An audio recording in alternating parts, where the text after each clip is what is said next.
നല്ല ചൂട് ഇഡ്ഡലി കൂടി കഴിക്കാൻ പറ്റിയ ഒരു ചട്നിയാണ് ഇന്നത്തെ റെസിപ്പി. അപ്പോൾ തക്കാളിയൊക്കെ കൂട്ടി ഉണ്ടാക്കുന്നൊരു ചട്നിയാണ് കേട്ടോ.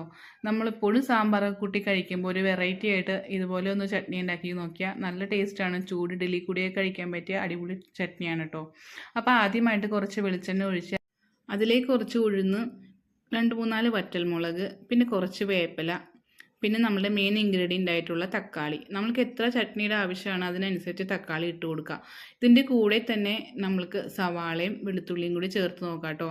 ഞാൻ കുറച്ച് കഴിഞ്ഞാണ് സവാള ഇട്ട് കൊടുക്കുന്നത്. കാര്യം മറന്നുപോയിട്ടോ ഇതിടാൻ വേണ്ടിയിട്ട്. അരിഞ്ഞു വെച്ചിരുന്നു, മറന്നുപോയി. അപ്പോൾ നിങ്ങൾ തക്കാളി ഇടുന്ന കൂട്ടത്തിൽ തന്നെ സവാളയും വെളുത്തുള്ളിയും കൂടി ഇട്ട് കൊടുത്ത് അതൊന്ന് വഴണ്ട് വരുമ്പോഴേക്കും നമുക്ക് ഇതിലേക്ക് വേണമെങ്കിൽ കുറച്ച് മഞ്ഞൾപ്പൊടിയും മുളക് പൊടിയും കൂടി ചേർക്കാം. ഞാനത് ചേർത്തിട്ടില്ല. പിന്നെ ഞാൻ കുറച്ച് തേങ്ങ കൊത്തായിട്ട് കിട്ടിയതാണ്, അതുകൊണ്ട് ഞാനൊന്ന് മിക്സിയിൽ അടിച്ചെടുത്തിട്ടുണ്ട്. അപ്പോൾ ചൂടാറിയിരിക്കുന്ന നമ്മുടെ തക്കാളിയുടെ മിക്സും കൂടി ചേർത്ത് കുറച്ച് മല്ലിയിലയും കുറച്ച് ഉപ്പും, മല്ലിയിലയുടെ ടേസ്റ്റ് ഇഷ്ടമാണെങ്കിൽ മാത്രം ഇടുക, അല്ലെങ്കിൽ അവോയ്ഡ് ചെയ്യാവുന്നതാണ്. ഒരു ചെറിയ കഷ്ണം വാളംപുളിയും കൂടി ഇട്ട് നമ്മൾക്ക് അരച്ചെടുക്കാം. പിന്നെ അത് കുറച്ച് വെളിച്ചെണ്ണയും കുറച്ച് കടുകും കുറച്ച് വേപ്പിലയും കുറച്ച് നമ്മുടെ കായപ്പൊടിയും കൂടി ഇട്ട് ഒന്ന് താളിച്ചെടുക്കാം.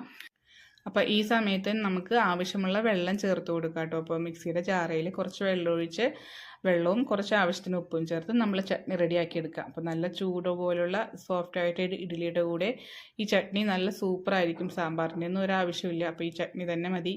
അപ്പോൾ സൂപ്പർ ടേസ്റ്റ് ആയിട്ടുള്ള ഈ ചട്നി എല്ലാവരും ട്രൈ ചെയ്ത് നോക്കണം കേട്ടോ. അടുത്തൊരു വീഡിയോയുമായി കാണുന്നവരെ എല്ലാവർക്കും ബായ്.